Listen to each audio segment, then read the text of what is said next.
abali mu kanisa mwebale kujja. And those of you in church, thank you for coming. Okusookera ddala neebaza musumba wange omusumba Stephen Senfuma. First of all, I so much thank my pastor, Pastor Stephen Senfuma. Neebaza n'abaweereza abalala kubanga mmanyi bakolera wamu okuteesa okubeera nga balonda omuntu anajja. Together with other ministers, because I know that they usually sit together and agree over someone who will be coming. Mwebale nnyo okundabamu omulamwa. Thank you so much for thinking of me. Okubeera nga nze ngenda okuweereza wiiki eno yonna. That I will be sharing throughout the course of this entire mu lunch hour. In this lunch hour. Okusookera ddala nga bwe babagambye nze Lwondo Johnson Lubega. First of all, just as I've been told, you have been told, I'm Lwondo Johnson Lubega. Ngenda kugenda mpola mpola. I'm going to move very slowly. Ndabe nti buli omu asobola okutegeera. To make sure that each one of us understands. Wiiki weenaggwerako. And by the end of the week, kuno kwe kusaba kwange. This is my prayer. Obeereko ne kye weekwatako. That you will cling unto something. Wiiki eno yonna yonna weenaggwerako oba oli wano ku kanisa oba owuliriza naawe obeereko ne kye weekwatako. Whether you're here at church, listening through the radio or online, so that you cling unto something. Nange nnyina kye neekwatako. Personally, I also clung unto something. Okubeera nga bwendi. To be the way I am. Byonna byonna oyinza obutabyekwatako. You might not cling yourself to all. Naye beerako akantu akatono ennyo ke weekwatako. But at least have something small that you will be hooked to. Abawuliriza ku bujulizi bwange nnyina principles oba nnyina ennono ze neekwatako. Those people that have listened to my testimony know that there are certain principles that I took hold. Ezannyamba okubeera nga bwendi. That helped me to be the way I am. Ndi musajja mufumbo. I am a married man. Ngenda kuweza myaka 14 mufumbo. I'm soon making to 14 years. Tulina abaana basatu. We've got 3 children. N'abaana abalala abatali ba mubiri bangi. With many more children who are adopted, not biological. Ndi musajja mukozi. I am a working man. Ndi musajja musuubuzi. I'm a businessman. Bintu byanjawulo. In a number of things. Ate era nasomako. And still, I went to school. At least ne mpeza degree ey'okubiri eya masters. At least I achieved my masters. Naye eyina byennyambye okubeerako ne byenkola. It has also helped me to come up with other things. N'ebintu ebiralalala olumu nnima. At times I go farming. Ebintu ebyenjawulo. With quite a number of activities that I do. Naye nga mbituuseeko olw'ensonga nti nnyina bye neekwatako. But I've mounted to all of them simply because I clung or hold onto certain things. Nalokoka ndi mwana muto. I got saved while I was still a young boy. Myaka nga 12. At around 12 years old. Naye ng'ekyandokola mutuufu teyali njiri nnyo. But the reason as to why I got saved was not the too much gospel that I had. Kubanga nzijukira ku kyalo kyewaffe waliwo omusumba eyali azzeeyo omusumba omu mu tawuni muno. I remember at our village there is a certain pastor who had visited. Naye ne ŋŋenda naye ng'ekyantwalayo yali ndongo okusooka. And I went, but the reason as to why I turned up was just because of music. Kubanga baakubanga ekidongo. They used to have their music. Siriika nze nkubuulire lwaki nze naloka kati nange awo we nagendera.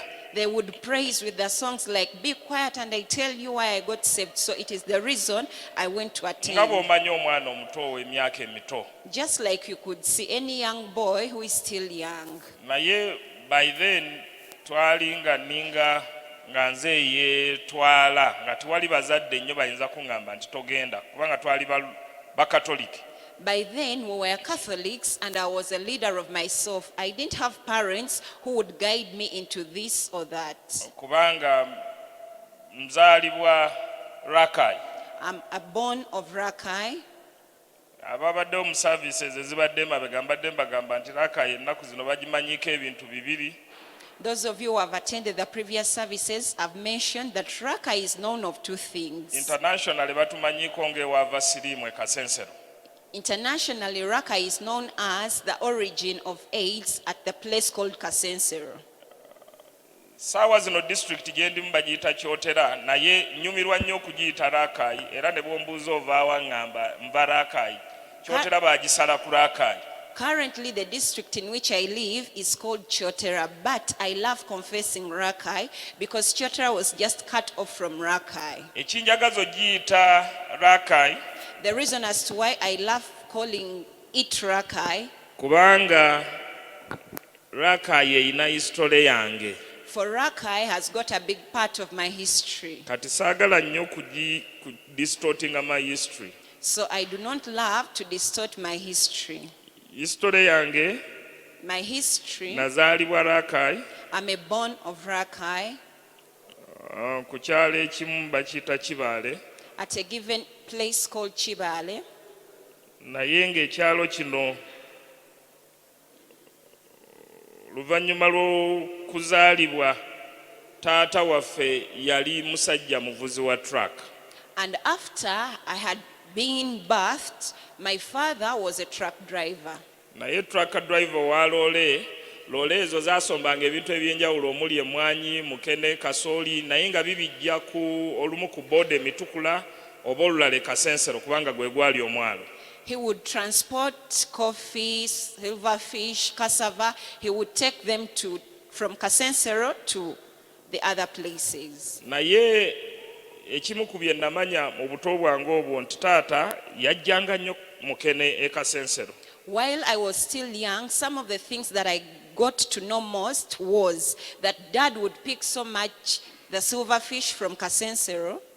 Awo siriimu wajjira naye nga n'ensi tennamanya nti ono siriimu era nga COVID bwe yajja naye nga tebannamumanya bagamba senyiga. So that is when AIDS came up, but it was not yet known, just like we saw COVID-19, still being not known that it is that. People say it is just flu. Abantu abasinga balowoozanga ddogo kubanga bwe yakkwatanga wakenena n'okubwa amabwa ebitundu ebimu ne bitandika okutukako byokka. Siriimu wa leero takyaluma n'alirowooza singa mwalaba ku siriimu ow'edda walikakasiza nti siriimu aluma. If you could see AIDS of way back, you would really ascertain that surely that AIDS was very tough because people would diminish, just boil up and reduce in their kubanga sizes. wajjanjabanga omuntu n'ogaa Katonda wange n'oba onaaza kugulu naye ogenda okusikamu n'eddiba ne lijjirako. You would nurse someone, but even as you're washing the leg, even the skin would peel off itself. Someone sick of AIDS would be in such a Kati state. taata yafuna siriimu.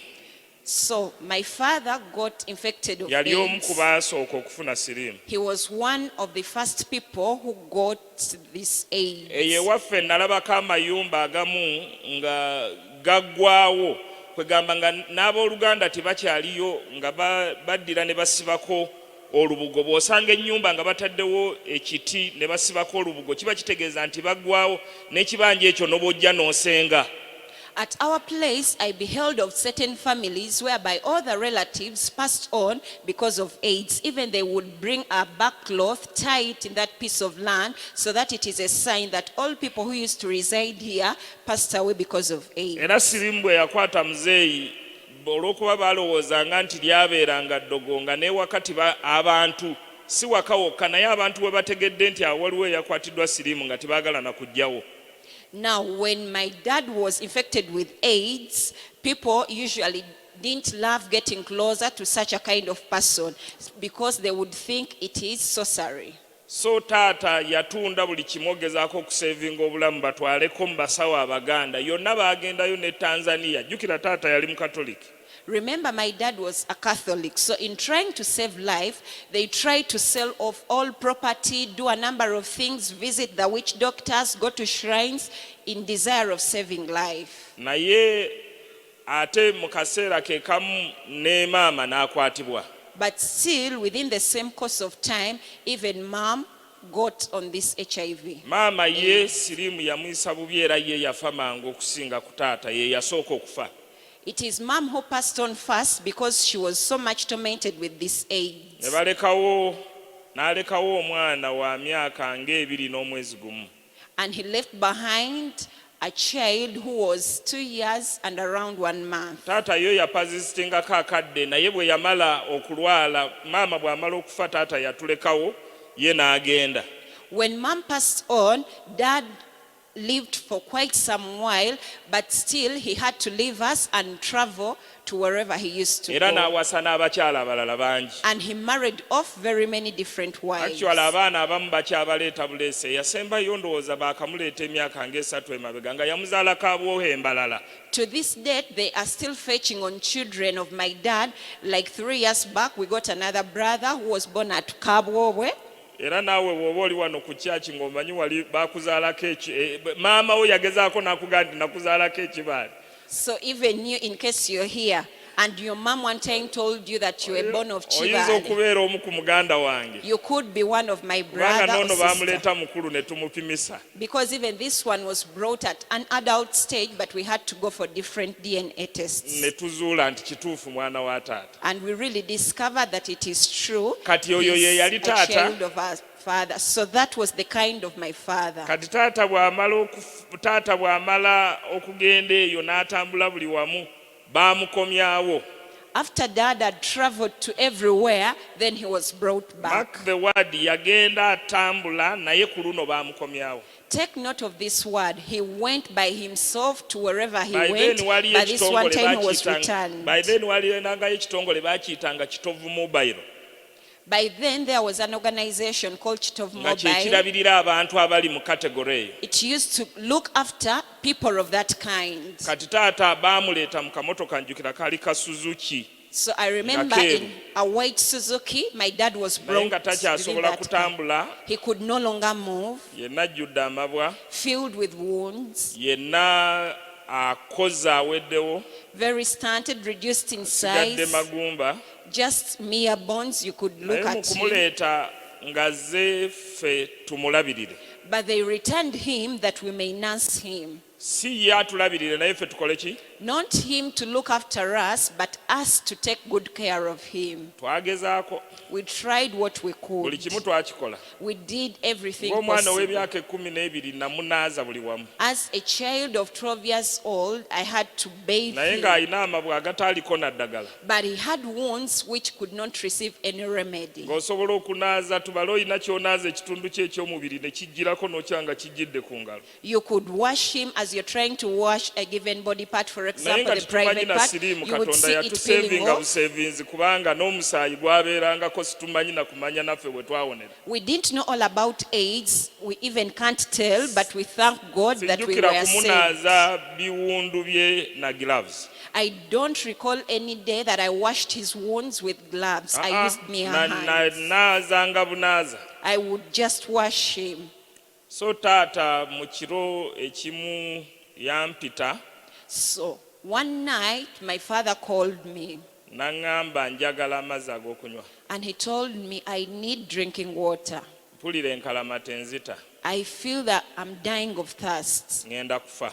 I'm yet to die. Naye ebiyungu by'omu kyalo muyinza okuba mwe mukuliddeko mu kibuga naye bwe wakulirako mu kyalo omanye ebiyungu by'omu kyalo ku ssaawa 8. If you've ever been in the Oyinza village, you know okukuma- how those kitchens in oyinza the okukuma akabiriti villages n'okamalamu ng'empewo bwe kafuuwa bwe kazikira. at 2 a.m.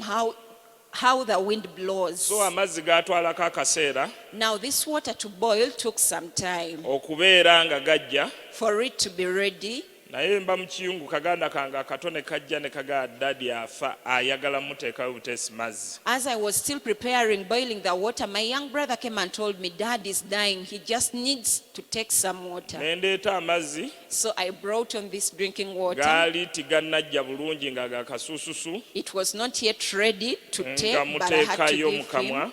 I gave him by the mouth, N'aŋŋamba mwana wange and he told me, my son, ŋŋenda kufa. I'm going to pass on. Sooka kuŋŋamba sembera wano He first told me, draw closer ŋŋenda ngire nga neesigamye ku bisambi byo so that I can lean on your thighs. kubanga mpulira nzigwawo. I feel I'm perishing. N'aŋŋamba nti ŋŋenda kufa. He told me I'm going to die, Naye bwe mbanga nfudde, but in case I dare pass on, kusaba olabirire baganda bo. I request you take good care of your followers. Ekigambo ekyo nga nkyali muto saakiraba buzito bwakyo. Mukadde ako saalaba buzito bwakyo. During that moment, I never knew the weight of that word. Naye mpaka ng'abaali bazze okuziika bonna baweddewo.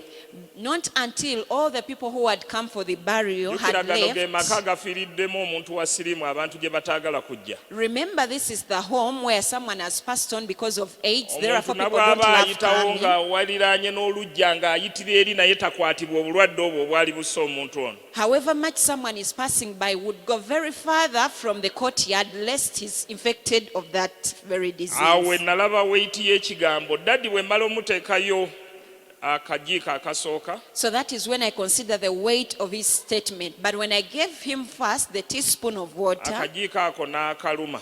and he just beat it, Ne ndowooza nti maybe asirise busirisi ne mwongeramu akalala ne nkajjamu n'amaanyi ne mwongeramu akalala. I thought that maybe he was just quiet. I had Nagenda to pull okulaba out forcefully the nga spoon, amazzi ge nteekayo ge gadda. and I gave him another spoon. But I considered that what I'm taking in, I'm putting inside his mouth, is returning Omuntu aba out. afudde tazibiriza maaso yasigala atunudde. Someone who has had his last breath does not close his Naye nga eyes, so he n'amannyo remained gatunudde awake. waggulu.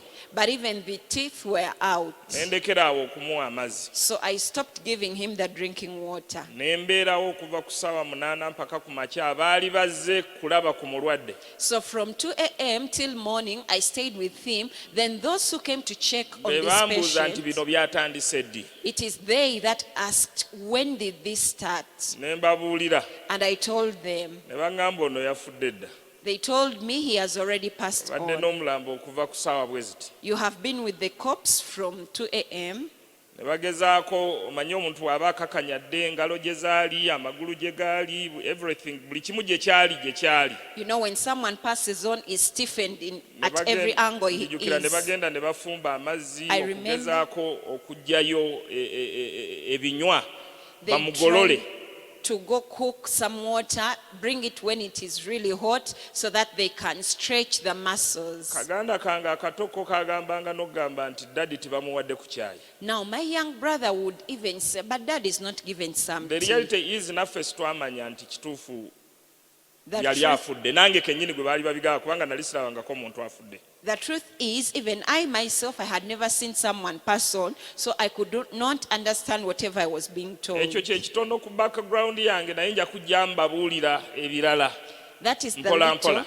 about my background, but I'll be telling you little by little. Obwo bwe bumu ku bujulizi bwange. So that is part of my Akatono ennyo. testimony, the smallest portion. Naye awo kafirimu kaali katandika butandisi. But that film was just starting. Kaali katandika butandisi. It was just starting. Emmere ey'omulumbe bwe yaggwaawo When the food at the burial ground ceased, nga nnyina okutandika okunoonya emmere gye tunaalya. I had to begin looking for food we would feed on. Jjukira ekibanja kyonna bakitunze basigazizaawo akantu akaliko ennyumba. Remember, all the piece of land had been sold off. Only the place where the house was is what had remained. Nga tosobola na kulimirako mmere eyinza bamazaako myezi 3. You couldn't even plant food that would see you through for 3 months.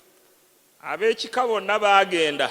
All the relatives left us, Nawaakubadde kati baakomawo nja babuulira ensonga lwaki baakomawo. even though of recent they returned, but I'll give you the reason why they Naddamu returned. okubalaba nga ngenze ku graduation. So I saw them, the other time I saw them was at my graduation.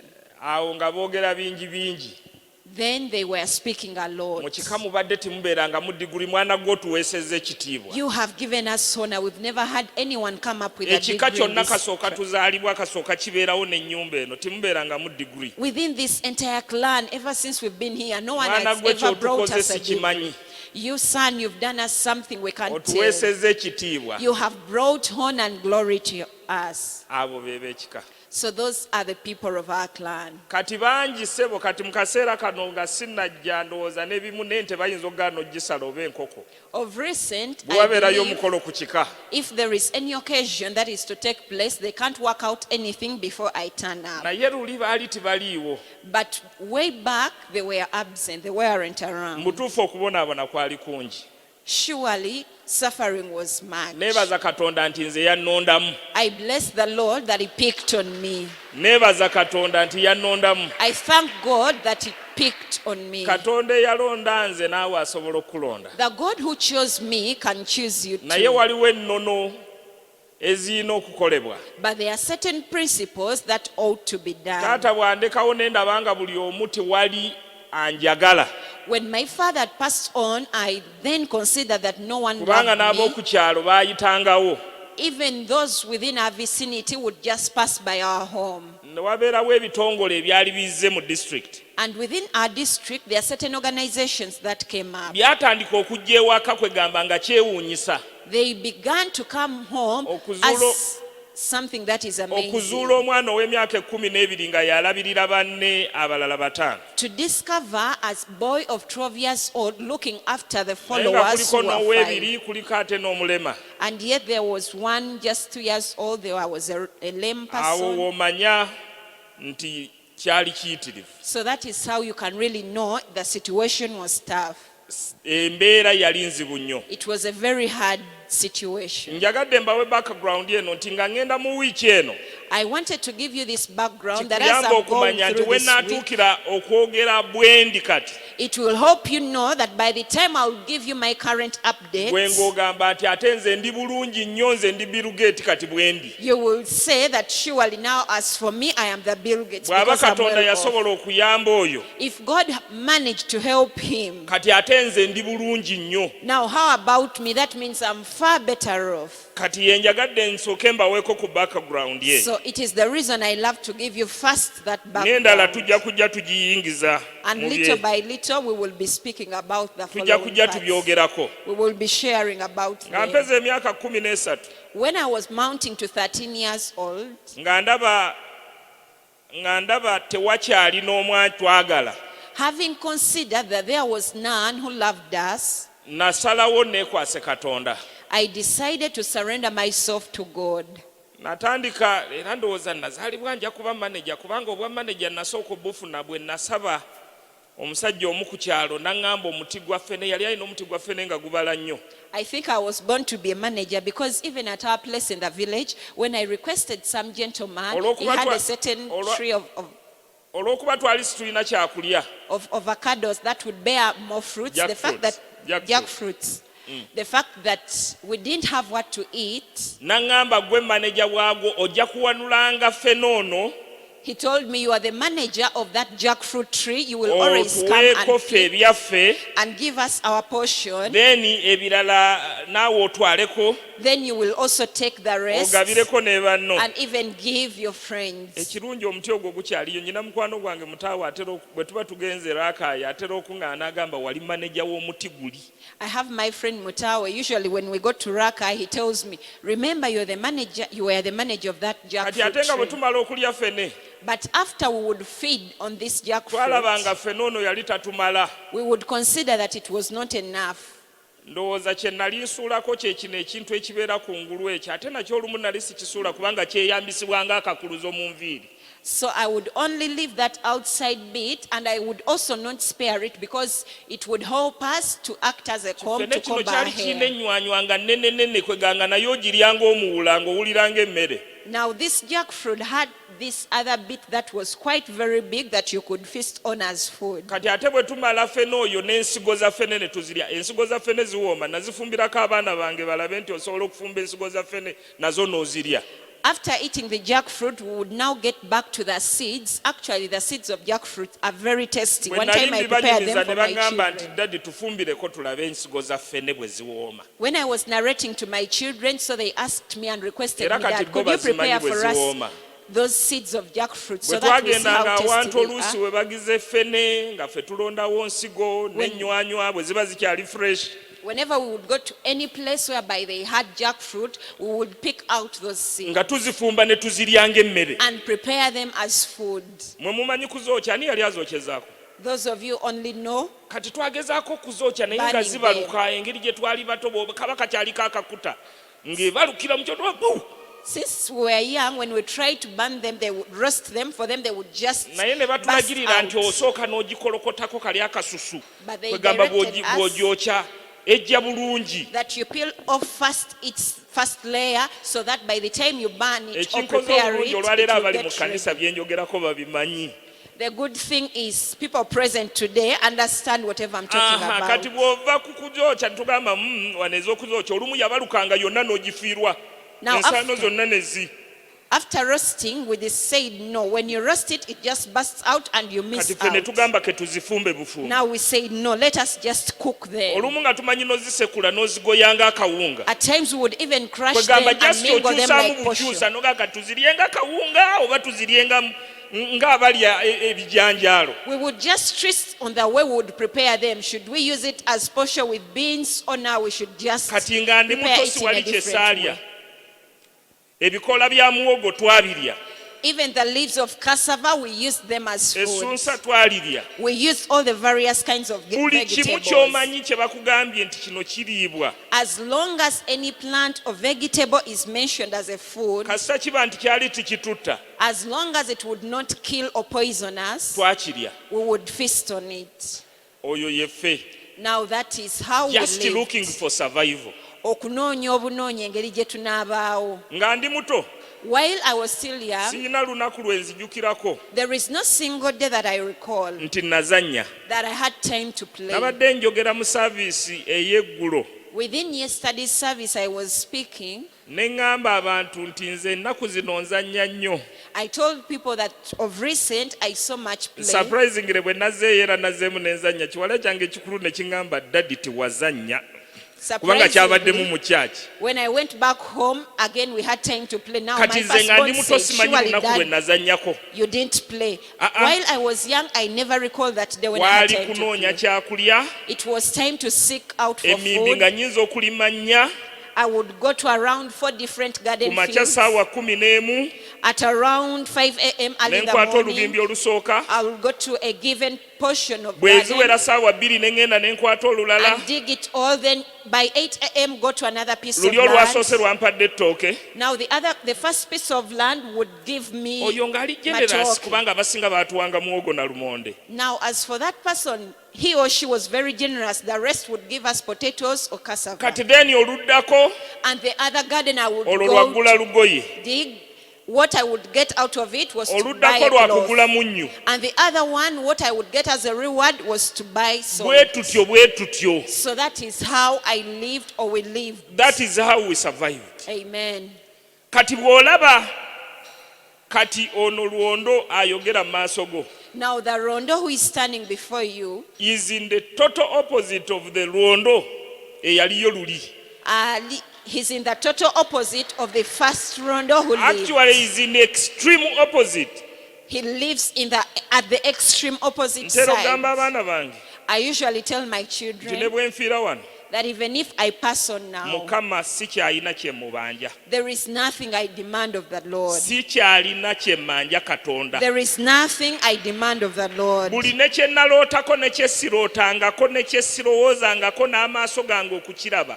Everything I've ever dreamt of, those that I didn't dream about, those I've never thought that my eyes will behold, N'akifunyeeko. I have touched or Lumu seen nali it. ngenda ebweru mu US nga bampise ne muganda wange oyo omulema. One time when we had an invitation to US together with that lame brother of mine, N'aŋŋamba he told me, bwe tumala okuyingira Entebbe after we had arrived at wonna Entebbe, twayingiranga asirise.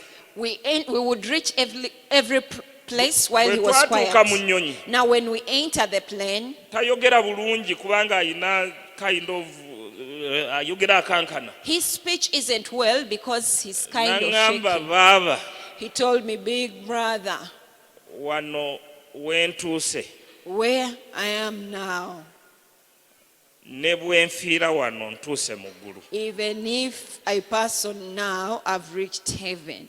kwegamba yali omulundi gw'ogusooka okumujja ku kyalo ekyaffe His very first time to take him from our home village, kubanga atambula yeeyavula because he just crawled, Yali that agenda is his US. means of transport, but now he was going to US. omulundi gw'ogusoose His very first time to leave nga home, talabangako n'akagaali n'akagaali ka akaasooka yakafuna US having not seen any bicycle at all, yet even the first wheel that he had was yaŋŋamba from ne US. bwe nfiira wano lino si lyeggulu He told me, even if I have my last breath now, isn't kati nze this bwe heaven? mbagamba nti katonda okusinziira ku byankoledde si kyayina kye mubanja Now when I tell you that according to what the Lord has Kubanga done byonna for me, bye there is nali nothing I egombye ku demand nsi of kuno. him. Of everything I would admire in this world, mbituuseeko I have mounted to it. naye mbituuseeko nti era bye tujja okujja mu process mu wiiki eno But how have I mounted to that? That is what we are going to discuss about within the course of this week. ekyo nkyebaliza katonda I bless the Lord for abanaaba that. bawuliriza oba abanaaba bazze Those of you who will be listening, or those of you who will be turning mujja up, kumanya engeri gye nkituuseeko you will know how I've mounted to njagadde olugendo that. lwange ndugenda empola ogenda okutandika okugamba kati nange ŋŋenze kukola I love to start my journey slowly, so that by the time you also take up a decision to ng'otegedde begin nti working, omuntu akugamba out of experience having known that the one speaking to you is speaking out of experience. akugamba ng'ayise mu bulamu Is- bwonna obusembayo okubeera obubi He's sharing out of the experience of the worst life you could Ate think about. tulina ekitongole kye tukolamu tuyamba abaana bangi tutambudde mu families nnyingi nnyo We have an organization that we have. naye We help, ndowooza we help quite a number of families. naakalaba families nga ssatu ezenkanankana okubonaabona kwe nayitamu I think of all the families so far, I've noticed around 3 families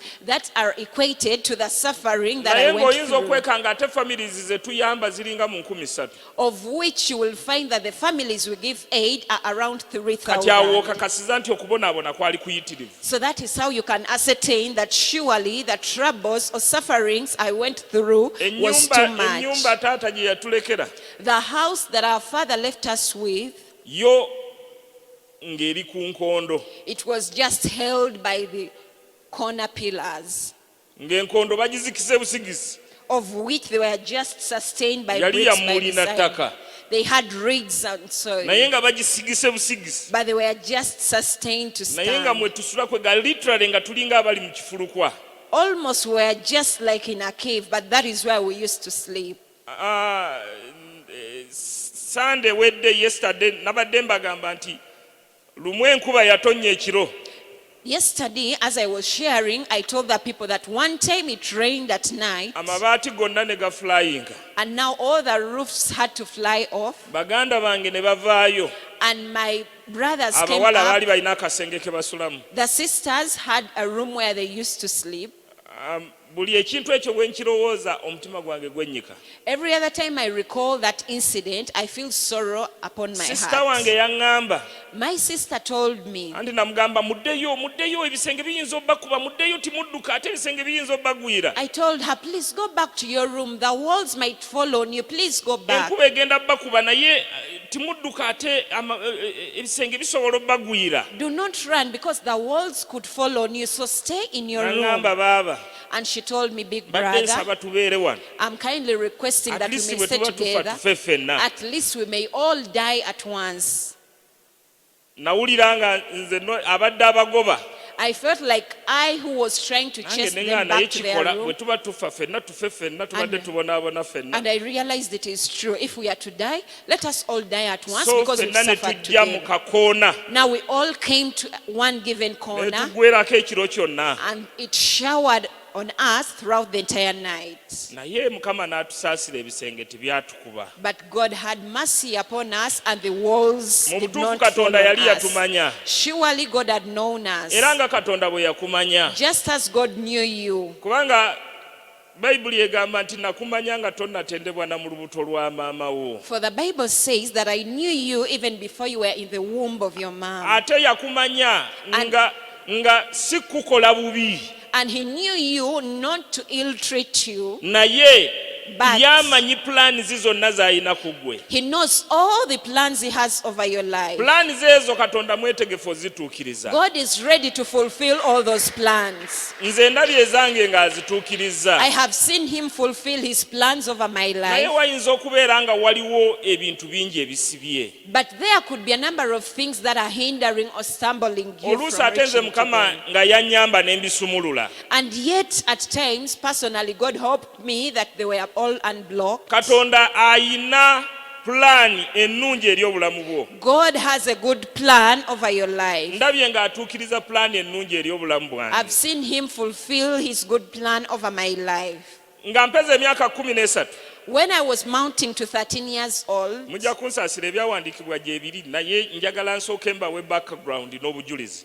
I'm sorry I Kubanga bwe have the naabuukira scriptures, wendi kati oba n'engeri gye mbiyiseemu but I need to give you the entire background. If I go fast now, oyinza okwesanga nti tofunyeemu. you might miss Njagala out. mbive step ku step I want to move step by step, such that oyina bw'ofunamu such that there is naawe something omanya you nti get ono out yakola of it. atya okuyita wano, And you get to know what did he do naawe to leave that kikusobozesa stage, okuva ku mbeera gy'olimu so that you can also quit oba the state or kikusobozesa situation okwongera ku you're mbeera in, gy'olimu. or enable you to put in more effort in the situation Kino you're kye in. kikolwa eky'obwakatonda kye nasooka okukola. This is the the first divine act that I did. Ku myaka 13 At 13 years old, nafuna omwana.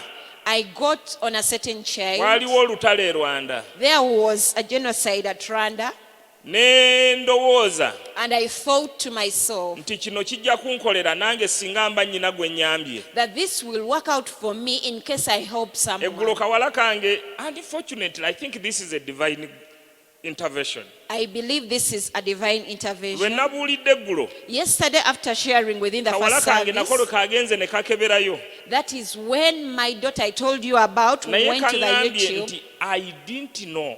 but she told me that I Okusinziira ku didn't bye know, watukolera according to the things that nti you you did were for going us, through all this hell. that you were also going through this match. Nkirina ku simu yampeereza ku WhatsApp n'agamba nekola kasasiro kakolamu eddalu.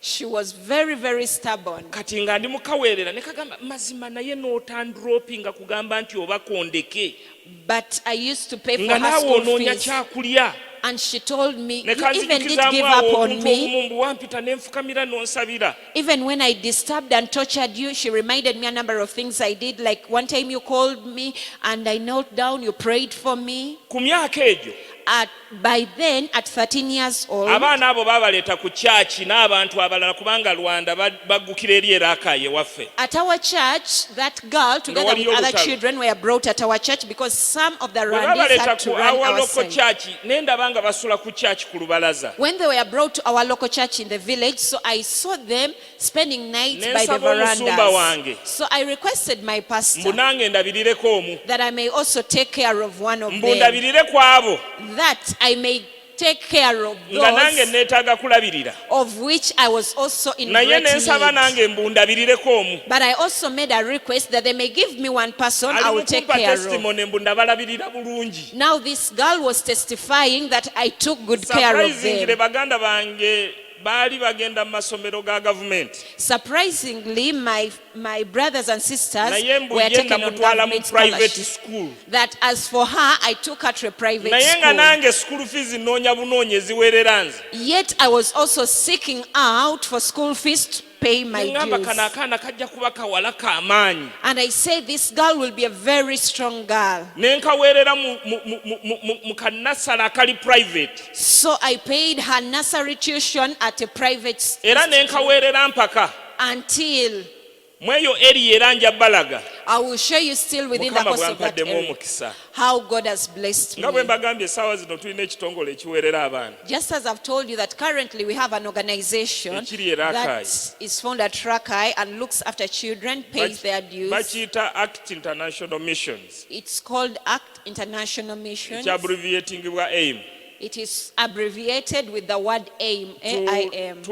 tuyamba ne mukwano gwange omu ku mukwano gwange bamuyita Mutawe Richard We help out together with one of my era friends naye called yakula mu Mutawe mbeera Richard. kumpi y'emu He almost went through such a kind of life. tuyamba abaana So we give aid to children, abaana kumpi abasukka mu 1,000 more than 1,000 children. naye nga nze nakiraba leeta nti ekintu kino kyajja olw'ekikolwa kye nakola nga ndi muto But personally, I discovered it later that maybe this came up because of the act I did while I was still oyinza okuba young. naawe olina ky'oyina okukola You could be that there is also something you have to do, ekisumuluzo ekiyinza okusumulula obulamu bwo which could be a key to unlock your life. mu kuyamba amawanga nga tambudde Due to giving help, I've moved to various nations. ndabye abantu nga bawaayo I have seen people give. ne bawaayo kumpi bonna obuteemalizaayo They give out unreservingly, simply because of my story simply because of my story n'engeri gye nayitamu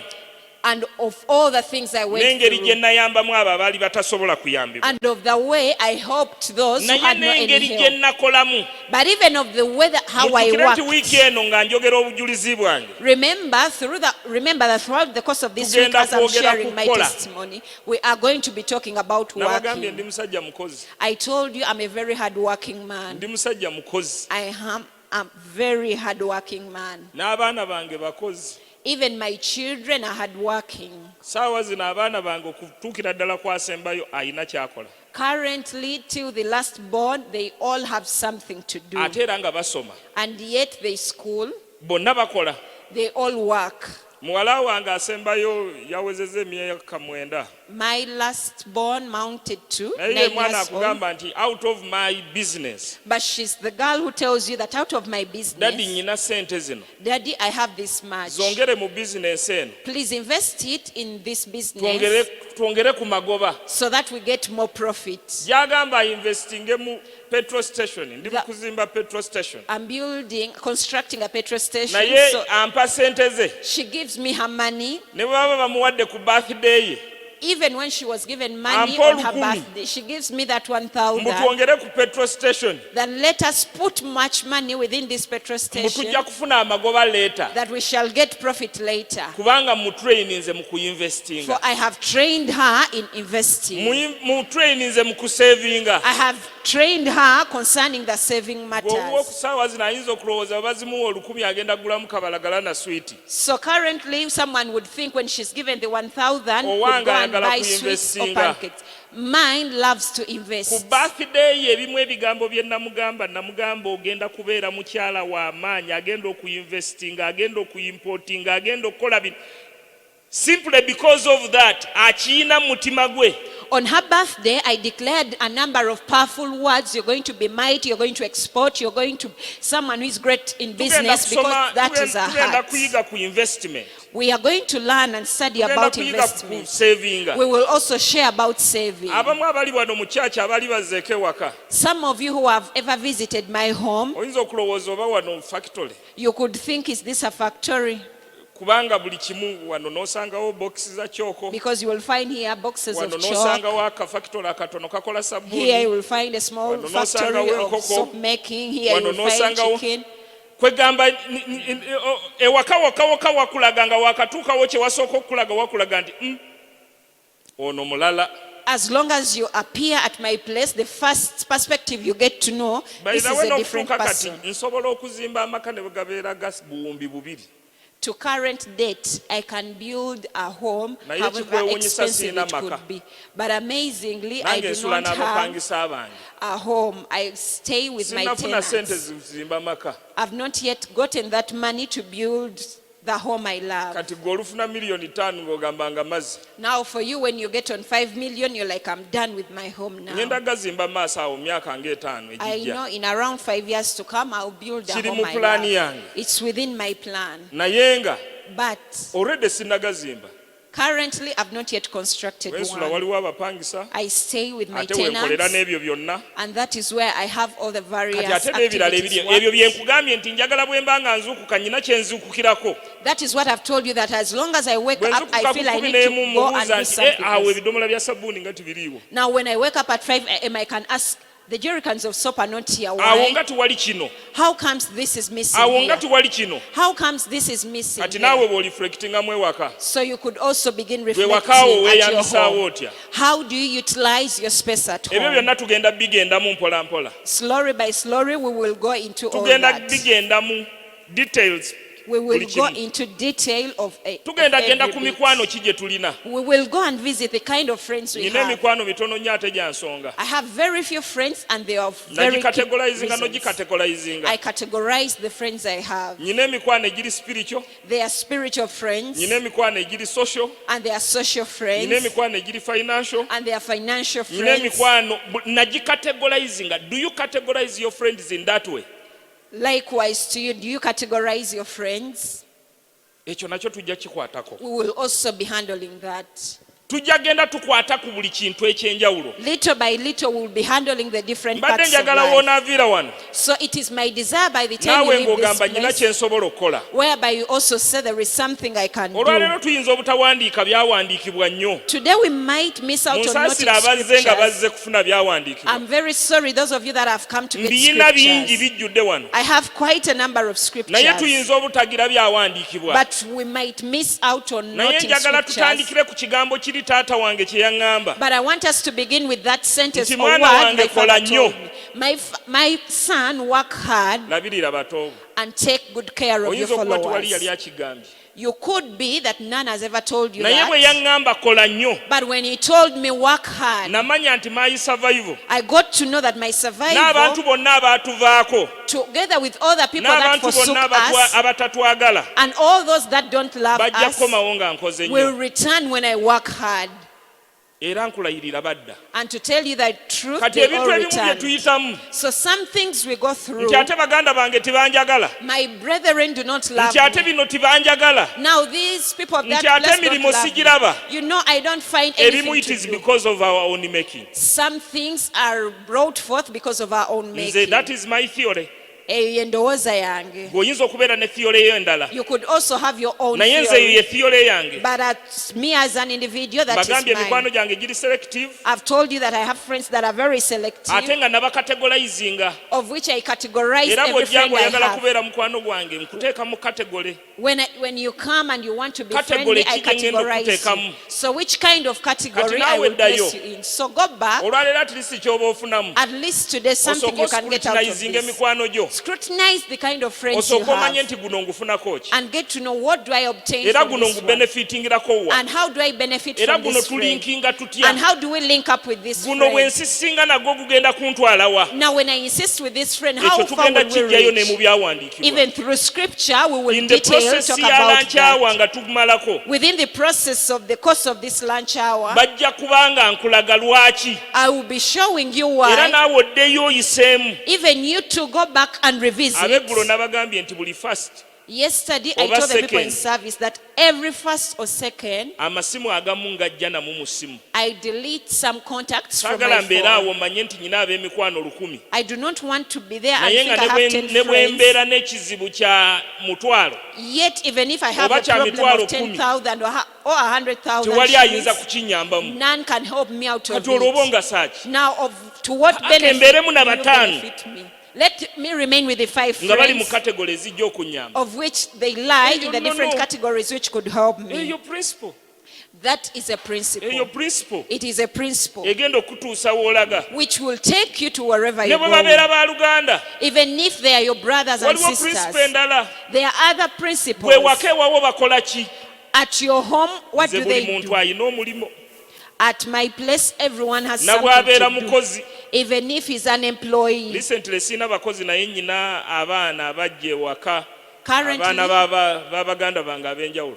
I'm talking about home, even if they are maids. Currently, I don't have maids, but I have Naye children recently of my nabadde mbabuuza relatives. mmwe mukola ki? Of recent, I was asking them, what are you doing? Kawala kange akabuka sita wange nekagamba naye nyina kye nsobola okukola. And one daughter of my sister told me Ntera there is okulaba something nga I abantu can nga do. bakola edduuka lyaffe erimu lirimu ku bintu bimuli biki bwe bityo ribbons biki. So one of our shops has got a number of decorative stuff. So this daughter of mine say, there is something I nina be can do. nalabako abakola ebimuli ku boodi bino bye batwala ku bafu. There is something I saw people making flowers which they take while Mugamba those are olowooza passed bikola? on. And I asked her, do you think it really works? Sina kyakola ate bwenva kati sawa zino kayambako mukyala wange ku dduuka naye ne kakate bwenva ku dduuka mba siina kyenkola olumu nsanga bino biteredde nga nyina ekyenjagala okukola. Currently she helps my wife at the shop, but Ne she tells me mugamba, when "Go I come ahead, back, kyetaagisa I need to ssente do mmeka?" something. And I asked her, how much money do you Nagamba need to do kyetaagisa that? emitwalo nga 10. And she told me, I need around Ne 100,000. mugamba 10 gifune. And I told her, receive that money. Okulaba nga budizayininga bwe So- bukebera ku WhatsApp bwe budizayininga I bwe would see bukebera ku them, gundi, they check bwe over the bukebera WhatsApp, ku they gundi, bwe design, they come budizayininga. up with things. Kagenda okudda nga kaŋŋambye. And by the Waliwo time the yakoze day order ends, wa bimuli 15. she tells me someone made an order for Number 15 what? flowers. And I said, Obitunda what? mmeka mmeka? How much do you sell Ne each? kaŋŋamba mbadde mbitunda gumu kitundu naye onaŋŋambye ku gumu oba 2. And she told me I was selling at 15,000, but this person needs at Ne 12,000. mugamba muwe ofunamu bw'obala And I'm ofunamu. like, when you calculate, do you get any profit? Kati bw'obasanga ewaka ku bimuli. Now, when you find them at Oyinza home, they ogamba are bino biraga busy ludda wa making kabiteeka wali flowers. ewange ku dduuka. They just place them at my shop. Omulala abalala bw'obasanga ewaka bakola bino ebitaala. Waliwo ebitaala bye mulaba ebirungi nga biringa wuzi naye nga bikavalinga ebitaala. Others, they are like threads which cover lamps, so you can find them working them out at Okulaba home. bupikamu omupiira bufuna guru wa ofiisi They get the office glue, then they balandagirira ku fix in mupiira. vacuum, and then they try to bring the threads babitunda ebiri around. kitundu n'ekidondi kya wuzi tikigwawo kye bagula 3,000. And they sell it at 25,000. Abaana bange baleeta Even the initiatives buli threads lunaku. are at just 3,000. My children, every other day they come up with Ewaka ewuwa abaana bo initiatives. bakola ki? As for yourself at your Mwami home, wo what do your akola ki? children do? What does your husband do? Mukyala wo akola ki? What does your wife do? Ezo zonna nnono tugenda zigendamu. All those are principles Naye of ate era which nga we are going tubijja ne to mu biblical context era tujja And kuddayo still- ne ku Bible. We will get back to the Bible and consider Tugenda kuyiga everything. kukola. We are going to learn Kwe kusaba about kwange working. tubalansinga obulamu obw'emirundi ebiri. It is my prayer that we will balance the two Tuyige kinds of okukola. lives. We may learn how to work, Ate nga bwe tukola and yet when we work, tusobola okuleetako ewa Katonda. we can return back to the Lord. Kubanga ye only way. For that is the only way. Ensi yo endala ensi ze twogerako ez'emirundi ebiri ey'obuliwo n'eri spiritual bwegenda okubeera ng'ebalancing. It is the only way the two kinds of lives or worlds, the spiritual and the physical world, will be Gwe balanced sooka up. weebuuze waka around you bakola ki? First, inquire of yourself around you, what do people do? Oba mukera ne mwegolola ne mwebaka mpaka budde we bukya. Or you wake up and stretch yourself until it comes to morning. Mbabuulidde nti abaana bange basoma I've told you that my children go to school, naye ate era basobola n'okwekolera school but fees. still they have to work out for themselves school Tewali fees. asomera mu ssomero lya somero. There is none that is schooling from a mere school. Tewali There is none. n'omu. There is none. Naye ate era basobola n'ozikola. But still they can work out their school Ate fees. era nga bazikoledde awo ewaka we tuli fembi. And of which they work it out from home where we stay Kati gwe ababo together. bakola ki? Now as for you, what do Oyinza okuba your ng'olinamu children n'ab'e do? 15 badoodomye n'omumiro gulinga ogwange. You could be that you even have those at Nga 15 kijja ne years old, kigamba mbubangulireyo n'ekuppa nti but they come and tell you, buy me some pancakes. mbubangulireyo n'ekino. That please buy me even this. Mbubangulire ebitabo. Let them buy me this. When the 9 year asobola okubuulira formula. Twagendako If naye the ku 9-year-old girl can give twagendako you a naye ku formula. Steven One ne time mami we. we took her with the mom at Nga Steva, yababuulira formula ey'okukola sabbuuni. and it is her who narrated the formula Gattamu of bino, making soap. gattamu ngalo, gattamu oxide, gattamu bi. Nga When you mix yabyogera. this and that, you will get this. It is Nempulira her who essanyu. used to give out that formula. So I really felt joy. Kati gwe owuwa akola ki? As for you, what does your child Musaasire do? yabadde azze olwaleero ng'ozze kufuna byawandiikibwa. I'm very sorry unto you who came Ojja to get kubifuna. scriptures. Yes, you will get Ate era them. n'anaaba agenda okufuna ebibuuzo. Ayagala ebibuuzo. Baŋŋambye bajja kumpaayo akadde. I'm told I will get time to answer questions. Naye nga mmanyi we naamalira nga n'ebibuuzo byonna mmaze obbikavalinga. But I know that by the time I wind up, Weekend I know I will have wennagimalirako. covered the questions. By the end of this week, Ng'ebibuuzo byonna by'oyagala okubuuza obirina. I believe that you will be having answers to all the questions you Obudde bugenda have. kuggwayo nsigadde eddakiika nga 5. I now have only 5 minutes to Sigenda go. kugaba I byawandiikibwa. will not give you scriptures. Ngenda olwaleero nazze kusooka kuwa bujulizi bwange. Today I came to give you first my testimony Nkuwa bujulizi bwange osooke obumanye. so that you get to know, Then tutandike ku byawandiikibwa. and then after we will begin on the Ebimu bye scriptures, tugenda okwogerako mu wiiki nga tugenda. some of which we will be discussing Kwe kukola, throughout the week is working, kwe kuwaayo, is to give obunafu, laziness, obwesigwa. faithfulness, Abantu abakwetoolodde, the people around you, saving, the savings, investment, the investment, okusiga, sowing, obwetoowaze. humility. Ebyo byonna tugenda byogerako bwe tudda mu byawandiikibwa bwe tulaba n'angeri ki gye biyinza okutereeza obulamu bwaffe obw'obulijjo obw'obuliwo. We will be talking physical about one. all that and how they could help us to put right our physical lives. N'ebirala bingi, And even much more. ennono nnyingi There are very many ze ngenda principles okukwatako ku wiiki eno. that I'll be handling within the course of this week. Ngenda zikwatako emu ku emu One by one, I'll be handling okulaba ngeri ki gye ziyinza otuyambamu to see how they can help us okutuuka wa we tuli. to get to where we are. Mbabuulidde from nothing I've told you my story from nothing okutuuka wendi. to where I am Naye now. ng'ekisumuluzo kyali kimu. But the key, it was only Taata one bwe key. yaŋŋamba, When my dad told mwana me, wange, my son, kola nnyo work hard olabirire bato bo. and take good care of your Kati gwe atakola followers. nnyo nga ne famire yo tosobola girabirira. Now, unto you who isn't hardworking, whereby you can't look after your family, Kyokka nga ne Bayibuli eyina weetugambira and yet even the Bible tells nti us bw'oba somewhere tosobola kulabirira amaka go, that if you can't take good care of your family, oba tolina mukkiriza. then you're not a believer. Kandi imagine Osobola okiteeberezaamu. naye ng'olina amaka naawe ogamanyi naye tosobola nagalabirira ne bakusaba omunnyo Yet you obagamba have a nti family. mukutadde mu kyayi. And you know that you're the head of the family, but you can't cater for its needs. Ngenda bawa ebyawandiikibwa I will give you scriptures that ate accompany nga bwe mbawa such, n'obujulizi bwange. as I will also be sharing my Njagala nze testimony. nkuwa ekisumuluzo I want to give you the oba key nkuwa ekikolo n'eddagala. or give you the remedy Bwe together bw'oba with the osobola root. okukoppa ku ebyo bye ndi, If you could copy from oba what bw'oba I osobola am, okukoppa ku ebyo bye nkoze or if you could copy from what I've okuviira done ddala mu buto bwange right away from my infancy, childhood stage n'okutuusa wendi kati, to where I am now, manyi bw'onajjayo ekintu kimu I know as long as you pick on one point, ojja kulaba ng'olina w'otuuka. you will consider yourself mounting Ojja to a given kubeerako ne place. w'otuuka kye mmanyi. I know that you will reach somewhere. Nze mbagambye okubeerako smart era waddewo told abalaba you. gundi zange ne baga mbadde mu banka nga nzija wano nga nyina titi gye nsindika sente ze nsindika e China. I was sending off some money to China, so I Omukyala was in the ngambye back, mbu then I this is came your first. my first time okulaba ng'okubye ekikalu. And the lady told me, guno gwe mulundi gwange ogusoosa okulanga okubya ekikalu, to see you smartly dressed, having tucked in. Bwe mbeera eri mu kikuubo When I'm there busy Oba working mbeera at somewhere, Chikubo or anywhere else, mbeera mu bujiini bwange I'm usually in my ne jeans ka t-shirt. with simple Naye t-shirts. ku luno omukyala wange alina we yazikwese But this one time my wife hid n'aŋŋamba them nyambale somewhere, bwe nti nga bwe mundaba. and she told me that I should dress the way I am. Naye bwe mbeera mu kukola But if I am working, mba mu kukola. I am working. Tekingana kusitula box. It does not affect me when I'm to Tikingana carry ko- boxes. Njabba waayo kasitoola awo maaso nga ndi ku mafuta gange owamu. I will give you some story as I was at some petrol station. Nali nyina bye nkola nga nze nkutte enkumbi naye emmotoka nga ngipaakinze wali muganda wange yagirimu. I had parked my car and my brother was in, but I was trying to work out some Ne works. bamugamba nti okuva lw'olabyewo emmotoka eyo Lwondo waali. And he was told, since you've seen that car there, Lwondo Oli is bwe around. yatuuka ng'amugamba muzeeyi Lwondo mbadde nkunoonya okumala ebbanga naye baŋŋamba tokwasika. When he came, he went to him in the car and said, Mzee Rondo, I've been seeking for you for a long period Oli of time. They n'amutunuulira told me it's n'amugamba hard to muzeeyi find Lwondo you. omumanyi.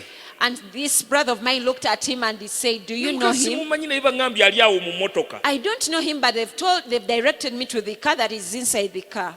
Eventually n'aseka. Then he laughed off N'amugamba sinze mwami Lwondo. and he replied, I'm not Mr. Nze ndi Rondo. muganda we lwakuba ndi mu mmotoka. I'm just his brother, Naye simply that mwami I'm in Lwondo the car. y'oli. But he's the one trying to clean the... Nali ngezaako kuba kitiyo Malam nga tukola oluguudo access road oludda ku petrol station. We were making the access road to the petrol station, so I was Kati trying nga to ndi prepare mu it, kugira Malam. trying to put right the marrow. n'agamba nkakasizza kiki kye bakwogerako. And he said, I've ascertained what they talk about. Oli yaŋŋamba nti baŋŋamba nti oyinza n'omuyitako nga tomutegedde. The other one told me you could even bypass him having not understood him. Era kati nkikakasizza leero. And I've ascertained that today. Nti omuntu asobola nkuyiseeko bulungi nnyo ne ŋŋenda nga nnengera oli anyirira ow'ekiwala tekimasaamasa ne ndowooza nti yeye. I've really bypassed you and I went to the other one whom I saw looking very well and I thought he was you. Era olulengedde Prado eyo ne mmanya nti ye ggwe. So when I saw the Prado, I just knew it is you Naye inside. neewuunyiza. But I'm amazed. Nkakasizza kiki kye I've bakwogerako. really ascertained what is Kati spoken gwe kiki kye about. bakwogerako ng'olinamu 5 mu nsawo. Now what is that you're spoken about when you have your 50,000? Bw'okimanyi mu with you? mutwe gwo bw'obeera n'5 mu nsawo. When you have around 50,000 in your Oba bw'obeeramu pocket, n'akakadde mu nsawo ki kye bakwogerako. or when you have 1 million, what is that they talk Oba gwe about? ki kye weeyogerako. Or what do you speak about Kati eyo nayo yourself? tujja kukwatayo. We will also be handling Ngeri that ki gy'oyinza side. okwetoowazaamu even when you have. How can you humble yourself even when you Oli have? n'atamanya nti ate olina. And someone misses out to know that you have. Mukama abampeera omukisa. May the Lord bless you. Mujje. Friends, stand up. N'abatabaddeeko olwaleero abatazze ku kyaki. Even those of you who have not turned up to church today, Mujje. please come. Mujje wiiki ejja. Come next week. Sandyagadde osubwe. Oba bw'oba oyina data teekako. Oh, if you have data, Abali please. ku online. Wiiki eno mikwano wiiki eno. Please stand up Wiiki eno this yonna week. kwendi. This entire week I'm around. Wiiki eno yonna kwendi. This entire week I'm Oba olabira around. ku online. Whether you're following using the Oba ojja wano. online or you're coming here. Baŋŋambye ebibuuzo bye biddako. Yes, we are getting to the questions online. Ekisooka kigamba ndi eno Embaale. Nina ekibuuzo ndi ku university naye nandiyagadde okutandika ka bizinensi nsaba ku magezi. Ndi ku university Embaale nandiyagadde okutandika ka bizinensi nsaba ku magezi. Amagezi ga njawulo. Ekibuuzo ekyo kiri so general. Nandiyagadde okutandika ka bizinensi sitegedde sente mmeka z'olina. Answer that question. I've not yet known how much money you have. Naye bwe kibanga bizinensi eyo ogenda gitandika na sente. But if you're going to begin that business with money, Kubanga bizinensi tugitandika n'ebintu bibiri. we begin business with two things. Tugitandika n'omutwe, With your head, obwongo. that is the mind. Then tugitandika ne sente, Then with money. then tugitandika n'amaanyi. Then we also use the strength. Ate sente kye kimu ku bisemba mu ranking. Thank you, fine. Sente kye As kimu for ku money, bisemba mu ranking. It is one of the things that we use in planning. Ate abasinga mmwe kye mukulembeza. And yet the majority begin off with Ogenda that. n'ogamba siyina capital. You go and say, I don't have capital. Okutandika bizinensi kutandika na bwongo, Starting any business, it is from your kutandika mind. n'amaanyi, It is with your kati strength. ate sente zijja Then luvannyuma. money follows after. Gwali eyo Embaale. And to you who is at Mbale, Gwe kasita oba ng'olina obwongo, as long as you have your mind olina amaanyi, and you have your strength, kati ate sente zijja kujja now luvannyuma. money will come Naye after. abasinga ku ffe tugamba capital. But the majority are mentioning capital. Capital nakinoonyerezaako.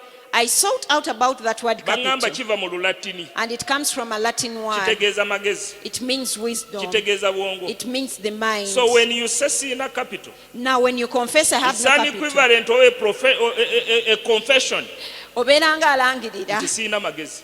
nti sirina magezi, I Kati don't have kyenvudde wisdom. mbagamba nti capital ayinza n'obutabeerawo kubanga agenda n'amagezi. It is the reason I've told you that capital might miss simply because it goes Ogenda with kutandika na wisdom. bwongo, You have to start with your brain, your then mind, otandike n'amaanyi go, and then with your strength, kati sente kijja luvannyuma. then money will come Kati next. mukama wange simanyi ali Embaale abuuzizza ekibuuzo ekyo, simanyi oba obwongo olina I do not know whether you have the mind oba amaanyi olina, or you have the strength. kati ate ebya sente bijja kujja Now luvannyuma. money issues will come Kati later. then bw'omala okufuna ebyo, Now after you've attained sooka those, onoonye ki ekijja mu bwongo obwo First seek out for what is in kyekijja your mu mind, maanyi go, what suits your strength, then kyekijja mu capital yo. then what suits the capital you've Kubanga mentioned. tojja kubeera ng'olina emitwalo 10 Because you won't be having n'ogamba njagala 100,000 kutandika bizinesi ya motoka. and you confess, I want to start off a business of buying cars. Era noonya bizinesi ejja mu ekyo. Seek out for a business Ate era that suits what noonya you have. bizinesi ejja mu bwongo bw'olina. And seek out for business that suits in your mind. Kati bw'oba oyina emitwalo 10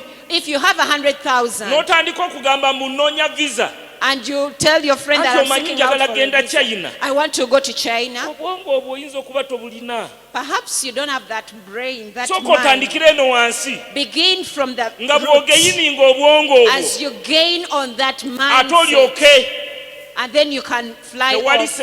bw'oba otuusa ate ku ssente nga ssente z'olina If you've mounted naye to a nga level of ky'otandika kye having money, kitannabeerawo, yet that which you are to start is not, it is the missing point. tewali ssente etasobola kutandika. There is no money that cannot start any Teriyo. business. It isn't there. Ssente yonna, Any money you have, gwe buli ssente gy'olina, every amount of money you kasita have, ng'olina amaanyi as long as you have the ate strength era ng'olina n'obwongo, and you have the mind or Esobola the brain, okutandika. you can start.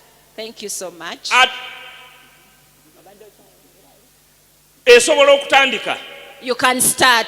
Kati abasinga ekizibu ku ekyo ekibuuzo kyo kyengenda okiddamu nti tutandikira eno. Now the problem is we begin Anti from munnange njagala behind. kutandika naye siina capital. I want to start, but I don't have Mpulira nga capital. njagala ekya capital kisazaamu. I feel I desire to Mukigatte cancel ku that bwongo. word capital, to add it to the mind. Then tuddeko amaanyi. And then we follow it up with Ago the amaanyi ge strength. gajja okufolowinga mu kukola ennyo. It is the strength which will be followed Kubanga up with mu working kigambo hard. kiri kye baŋŋambye ekiri mu Lugriiki ekitegeeza capital kitegeeza bwongo. For that word capital in Greek or Latin, Kati it kiba means kigwa mu the brain. kisooka. So implying it lies at the first stage. Kati kyonna kyonna bwe tunaamalira nja bagamba nti buli kimu kisobola okutandika. So by the end of it all, I will tell you that everything is possible. Kasita obeera nga togayizza mulimo gwonna. As long as you don't despise Buli any mulimo job. gwonna gwonna kasita oba ng'osobola ogukola. As long as you can do any piece of job that is given to you.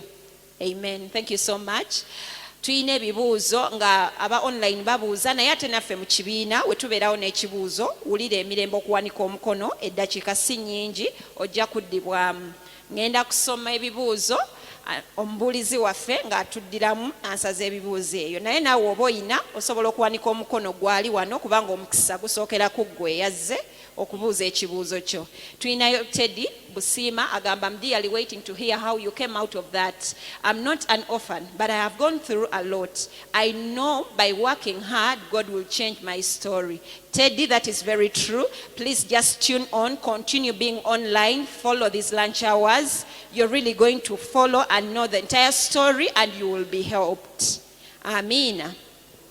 Ekibuuzo abadde nga tabuuza naye Teddy bw'atyo bw'abadde agamba naye nga bwe tugoberera ebyo ayinayo ekibuuzo wano osooka kuwanika mukono. Yes, Jackson. Mukama yeebazibwe. Siina kibuuzo naye omukulu ky'osembezaayo awo ky'ogambye nti abamu okwata 5,000 n'okyuka embeera. Waliwo olumu lwanteeka ku kigezo kyampisa bubi nnyo. Wanzijja wano ne tusiiba naawe mu mmotoka nga mulimu $2,000,000 sente zammalako emirembe pate yange yonna gye wantwalako neeyonooneka nga neeraliikirira bajja kubba sente zo nenzijja ne nkugamba nti sente zo n'oŋŋamba ate bw'obeera ng'otya nnyo eby'essente ate lwe bazibba obulamu bwange wabwonoona nnyo ku pate gye wantwalako wanteeka mu bifo bya maaso kubanga nali ntudde eri mabega nonzijjayo n'obaako wontuuza oyajja atuula eno mu maaso naye emirembe gyanzigwako naawe wennyini wewantuuza. Kaakati si kibuuzo naye engeri gye tubugumamu ne ssente kyantiisa nnyo kubanga ssente wazikwasanze n'oŋŋamba zijjeewo awo oziteeka eri emabega nga nzirabako gw'otuule wano mu kifo ky'omu maaso n'onvuga n'onkomyawo saawa 2 ez'ekiro nabeera wano nga nsaba nga byensaba nabyo sibitegeera nga ŋŋamba Mukama omusajja oyo ssente ze tebazibba n'agamba lwe yatambuddeko nange lwe babbye ssente kati simanyi how you manage money naye nsaba kwekyo kuyambibwako ngeri omuntu gyayinza okufuna ekyo mukama wange tujja kukyongerayo nga bwe mbagambye nti abasinga tukyamuukirira. Ojja kulaba abantu oluusi abenneesigisiza ne sente naye nga bandabye ekyo ekindimu olina neesigisa ne sente ze kituuka ekiseera nga bikwanguyira nga saawa zino n'obwogamba nti nkuba bukubi simu ng'omuntu akuwe sente ng'osobola kuba bukubi simu olinaga sente zijje nga takozeseza na ndagaano nga takozeseza na gundi eno naye gwe weetaaga emitwalo 2 olinagamba jjayo ekyapa olw'ensonga nti yali akulabye bwokyamuka bwe wakwata ezaasooka. Kati ekyo tujja kikwatako mu bwesigwa, tujja kikwatako ku ngeri ki gye tukyamukamu nga oba wakafuna sente nti nange emmotoka njagala, oba wakafuna kino nti nange nkyagala. Ate n'engeri gye tulaba nti ekimu bwe kiba kiganya osobola okusikamuko n'olaba nti ate kenzire wano. Kati tugenda kulaba in the process, tugenda kulaba ngeri ki gye tuyinza okwehandolingamu singa Mukama aba atwesigisiza sente oba n'ebintu. Of this week, we are going to learn a number of things, and one of that is how to handle money, or all that which God entrusts us with. How can we live with it, and how can we live with people? Naddala abavubuka tukyamuka nnyo n'okola kino n'okola kirino kwegamba buli lwozitunulako oba ziri ku akawunti oba ziri luddawa kwegamba nga tizinaggwaawo ng'owulira ofa oyagala mpaka wozisipendinga ne zikola ki nezigwawo. Abamu tukyamukira nnyo bintu ebyenjawulo, kengule kino kengule kiri, buli kintu ekikuyitako oyagala okirye. Wagenze mu tawuni kukola oba kugula bintu bya kusuubula naye n'otuuka eyo noga bannaye kajindi kano nga kannyumidde nako n'okagula. Kati olwo olukyamuukirira olwo ng'olina sente mu nsawo owulira ng'ezikwokya toyagala na kutuula wansi, otuula bw'ozituka bw'otuula bw'oddawo. Manyi nti bwe tunaabaawo wiiki eno tugenda kuyambibwa ffenna. Tufunye ne Nakato Beatrice abuuza oba ayogera. Whenever I hear such testimonies, I feel like renewing my contract and work and work. But when I hear Pastor Senfuma preaching about death, I feel like resigning and coming back at home. Mfiire ewaffe. Advise me please. Mukwano gwange Pastor Senfuma era ensonga lwaki ndowooza wano mazeewo emyaka 19 naye ng'ebimu byenjigidde ku musumba wange byatalekaayo kwogerako bwe bulamu obw'emirundi 2. Era taadvisingangako nti ojje buzze otuule oddeyo ewaka oba n'enkomerero kubanga tomanyi ddiru ogenda kuddayo. Oyinza okaddiwa n'oweza n'emyaka 10 kati bw'otaakole n'ojja n'otuula oddeyo ewaka. Gwe kola jangu okole woonaddirayo ewaka nga mbulamu obw'omu nsi oli mugagga ate nga n'obulamu obw'omuggulu oli mugagga. Oyinza okwesanga ng'ate obulamu buno obw'oku nsi ate bwe bugenda okwongera okunyweza kiri kyoyayaanira eky'omuggulu. Kati oyinza okwesanga obulamu obujjudde okugulambolinga omanyi nze ndi bubi bino ennyombo buli kiseera weekubagiza naye ate nga obulamu obwo singa obadde olina ku ssente ate nga bugenda kubeera bulungi sayidi eno bugenda kuyamba oba okuwanirira ku bulamu bwo obw'omuggulu. So maama totuula tolizayininga, kola nnyo.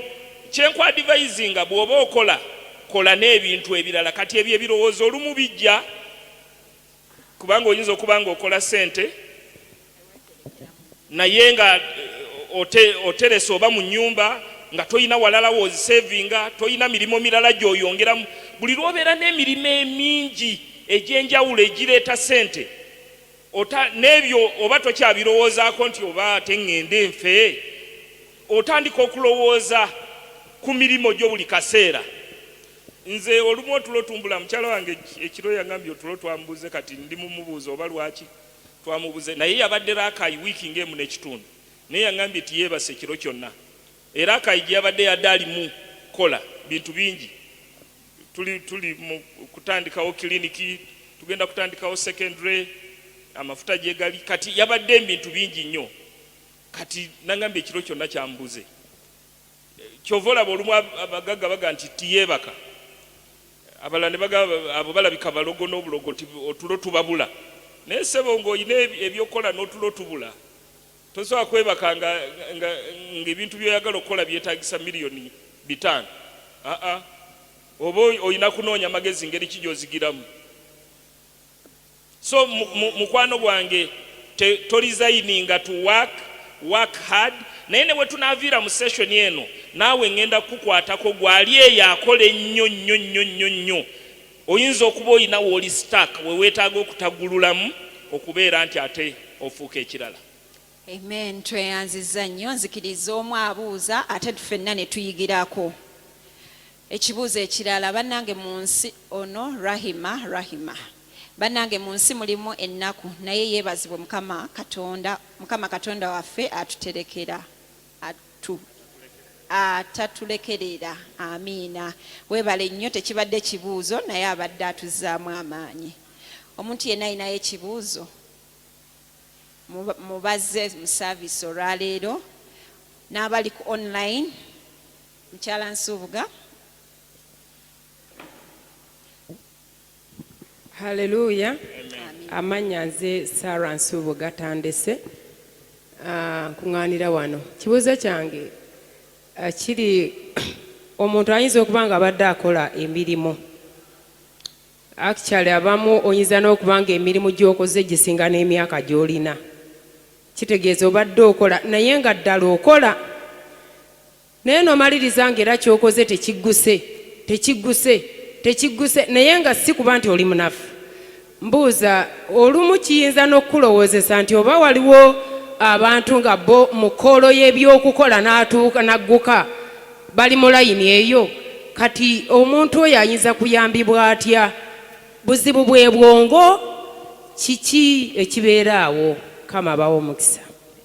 Bwe tunaaba tugenda mu maaso eyo mu Deuteronomy Mukama yatuwa omukisa gwe gumu. Ndowooza Deuteronomy 28 yatuwa omukisa mu kibuga, n'atuwa omukisa mu kyalo, n'atuwa omukisa nga tufuluma, n'atuwa omukisa nga tuyingira, n'atuwa omukisa kwegamba n'atuwa omukisa n'amawanikiro gaffe n'agawa omukisa abaana baffe n'abawa omukisa. Ekitegeeza tulina omukisa gwe gumu ffenna tukkiriza si bwe kiri? Era ffenna tuyina omukisa gwe gumu okubeera mu bulamu obubalansinga mu sayidizi zombi.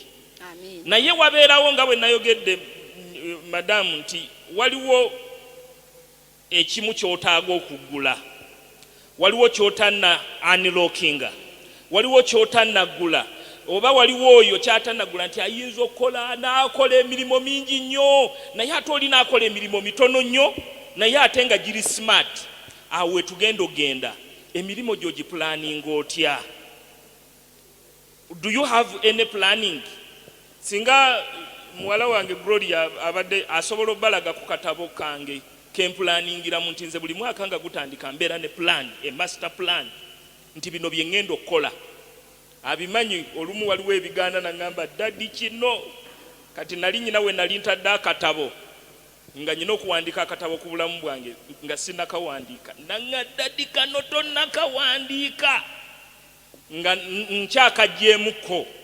Naye do you plan for your life? Do you plan for your activities? Do you plan for oba okola bukozi? Nze kati mmanyi nti mu mwaka guno njagala kukola kino. Nyina plani ey'emyaka 10 from now. Bw'olina yannaku mmeka? Katono nnyo nsaba nange ngatteko ekyo nsonyiwa. For example, mwaka oguwedde 2020 nali mmanyi ku plani zo. Bye yalina ku plani okugeza ebintu 3. Yabikola n'abimala n'ayongerezaako ebirala nga 4. Naye ng'asoose byabadde alina ku plan nti omwaka guno ngenda kukola kino n'abimala. Kati nalaba nga akyalina obudde kati ate n'akolako n'ebirala ebiyise mu plan bye yabadde alina naye ng'alaba obudde weebuli amaanyi weegali ekisawo ekiri nabyasobola obbikola. When do you stick to that plan? Bw'obeeraawo obeera ku plan eyo ogibeerako.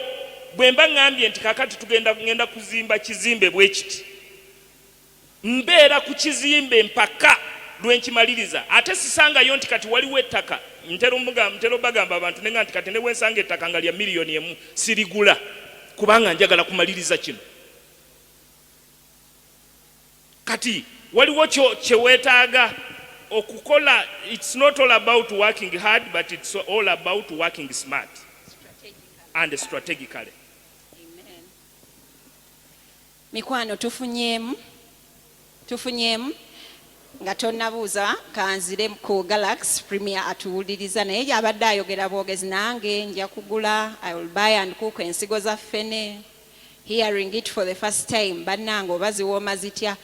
Waliwo ebintu ebimu nga tubiwulira gwe mulundi gwaffe ogusooka naye ng'ate bwe tusobola obiteeka mu nkola ne tulaba ki ekivaamu naye batubuulidde ziwooma.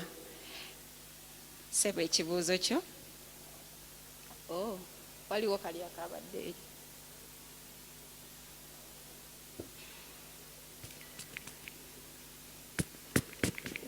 Ab'emikwano ab'ebibuuzo nsaba tuwunzike, obudde tebuli ku lwaffe, tugenda kukoma ku mwami ono, then tujja kufunayo eddakiika ez'okusaba. Kirungi nnyo okusabira mu kigambo kye tuba tuwulidde obutakirekaawo. Olwo nno tujja kuwunzika lanchawa yaffe naye ate ng'era tujja kuwaayo kubanga tetujja mu nnyumba ya Mukama ngalonsa na buli muntu yenna gy'ali. Mbadde manyi bakuwadde omuzindaalo. Oh, thank you. Please move on. Mukama yebazibwe. Manya gange nze Sam. Atweyanziza nnyo olw'ekigambo ekyo. Kati oluusi oyinza okuba nga toyina mulimu. Kakati oba n'okolako ekintu ne kigaana n'ogamba owaayi kanzireyo ku kyaki nga bikutabudde kati nze oyinza kunnyamba otya? Weebale nnyo ssebo.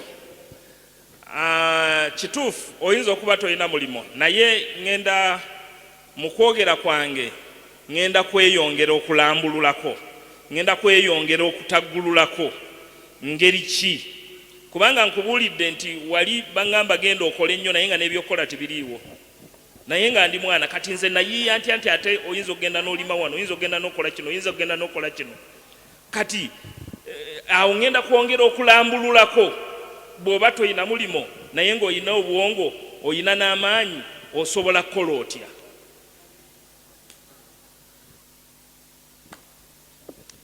Okay.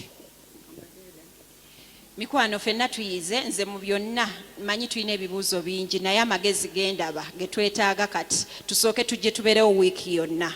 Olwaleero tufunyeeko katono nnyo. Enkya waliwo era ekirala kye bagenda okutubikkulira, okutuyigiriza, okutulaga paka ku Lwokutaano.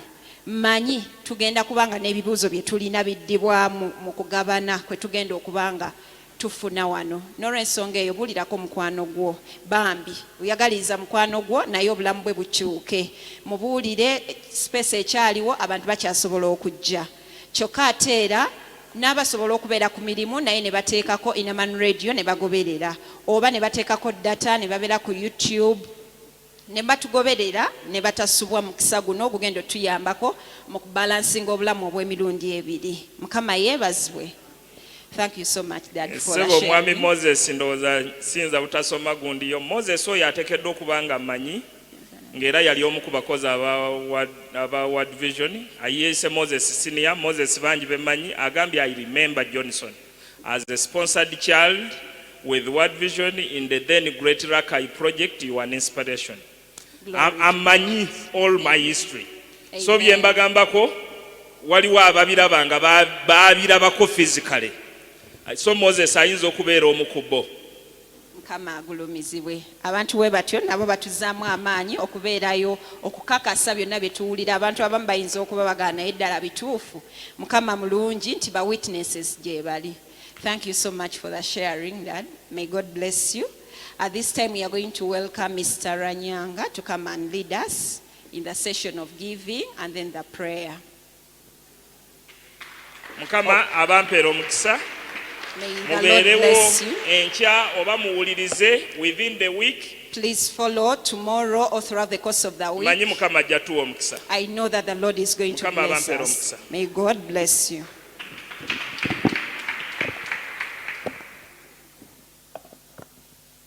Katukubire omwami Johnson Lwondo mu ngalo.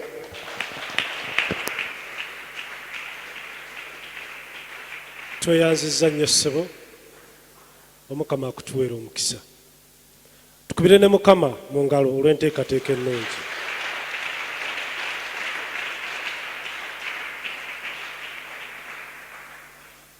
Nasooka okumanya mwami Lwondo mwaka sikyagujjukira, naye ayinza okuba yalinga 27 awo. Musumba n'amuwa saavisi ya overnight n'atuwa obujulizi.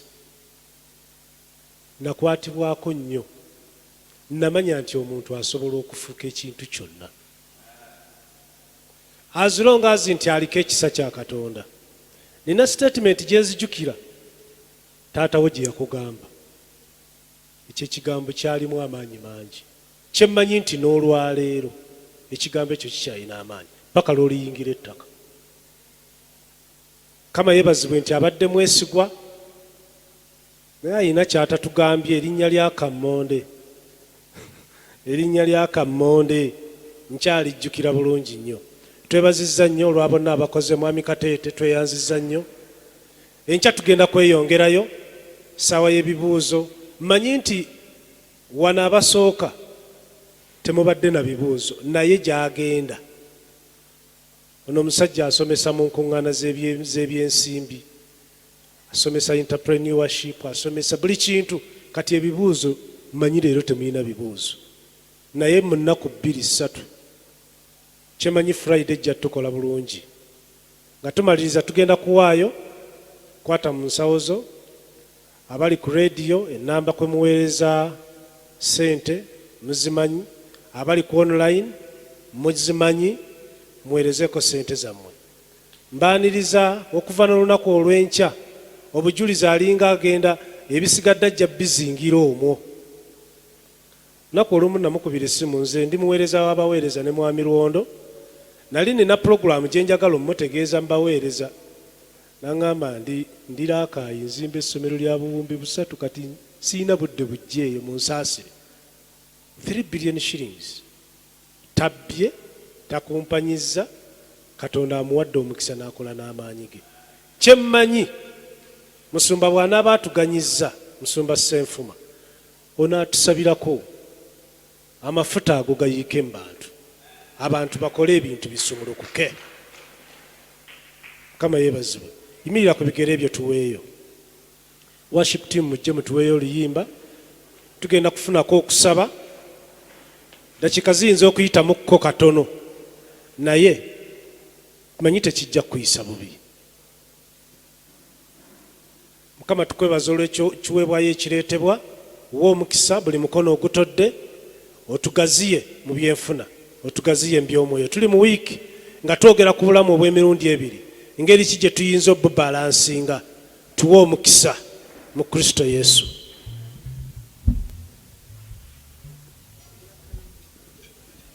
Haleluya.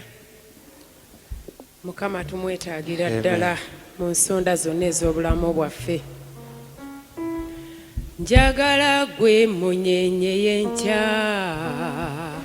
Pologoma ya Yuda, Yesu omwana gw'endiga, ye gwe mulyango gw'eggulu.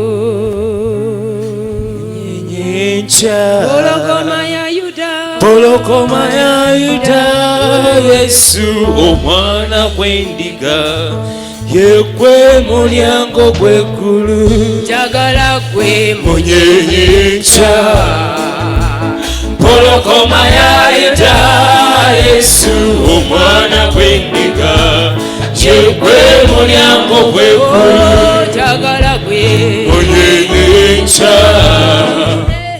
Pologoma ya Yuda, Yesu omwana gw'endiga, ye gwe mulyango gw'eggulu. njayanira gwe munyenye nkya. amagenda gange Pologoma ya Yuda, Yesu omwana gw'endiga, ye gwe mulyango gw'eggulu. njayanira gwe Yesu munyenye nkya. munyenye y'enkya. Pologoma ya Yuda, Yesu omwana gw'endiga, ye gwe mulyango gw'eggulu. ye gwe mulyango gw'eggulu. Ye gwe mulyango gw'eggulu. ye gwono kyusa ebyafaayo byange.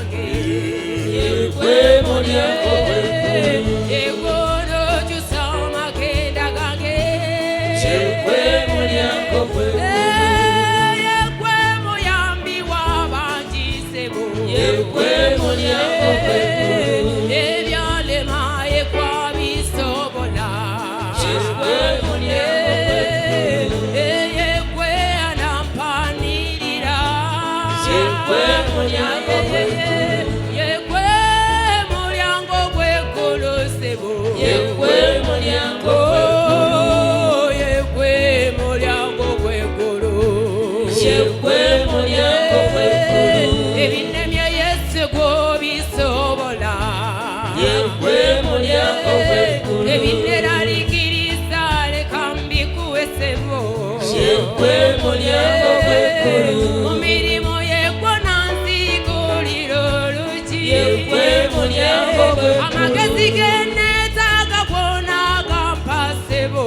Yegwe mulyango gw'eggulu. Jayanira gwe omulyango gw'eggulu. Yegwe mulyango gw'eggulu. Mpamantira gwe omugabi w'abantu. Yegwe mulyango gw'eggulu. Yegwe mulyango weewaawo mukama katonda waffe. Yegwe mulyango gw'eggulu. Omulyango gw'eggulu gy'oli gye tuwanika emikono gyaffe.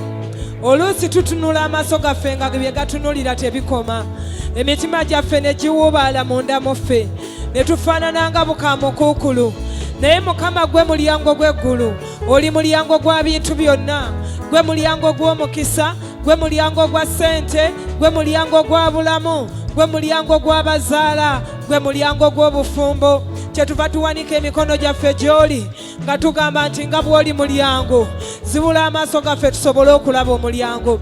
Otherwise tusobola okubeerawo ne tutambula mu nsi ey'abalamu, ne batusomesa, ne batuyigiriza, ne tusaba, naye omulyango nga gubuze. Kyetuva tuyaayaanira omulyango gw'eggulu. Mukama otubeere.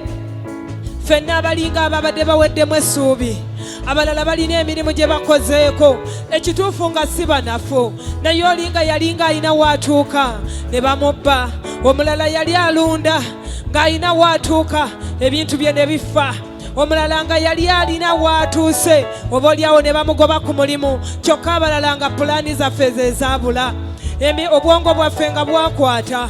Naye nga bw'oli mulyango, tusaba otuggulirewo, naffe tunaalaba era tuyimiridde mu maanyi g'ekigambo nga tulagira wankaaki nti gulawo, gulawo, naffe tunaayingira ne tuyingira mu nzigi entonotono ez'omunda.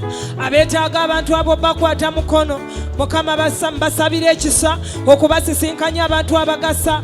Abeetaaga abantu abo okusuula emikwano egitagasa bafune emikwano emirala, nabo mbasabidde ofuna emikwano. Nsabye Mukama otusinkanye abantu abagasa, n'ennaku zaffe Mukama z'otuwadde tuzibale bulungi, n'obudde bwaffe tububale bulungi. Nkwebaza olw'ekisa ky'otuwadde, nkwebaza olw'omubulizi by'abuulidde, era nsaba tubiteeke mu nkola. Kale kikola amakulu bw'aliba ng'akyali mu nsi, n'asisinkanayo omuntu ng'amugamba lwe wasomesa lwe nakwatibwako kati ndi kino kyendi. Leka Omwoyo Omutukuvu oyongere otuluŋŋamya. Sitaani abadde atandise okusembera ng'amalamu amaanyi, omwoyo ogubba ekigambo ngugobera wala, enteekateeka z'omubi nzigobera wala, amaanyi g'omulabe ngagobera wala, emizimu egirengera omuntu ng'agenda kutandika ne gibalwaza ne giwemmentawo ssente n'amaanyi, egyo nagyo ngigobera wala. Naye twaniriza okubeerawo okwo mu bungi, otusibe amaanyi, tusinziire ku bulamu obw'emirundi ebiri, tweyongereyo bubalansinge, wabukola obumanyi era nga busobola okubalansinga. Tweyanziza Mukama okuyita mu linnya lya Yesu Kristo Mukama waffe. Amiina.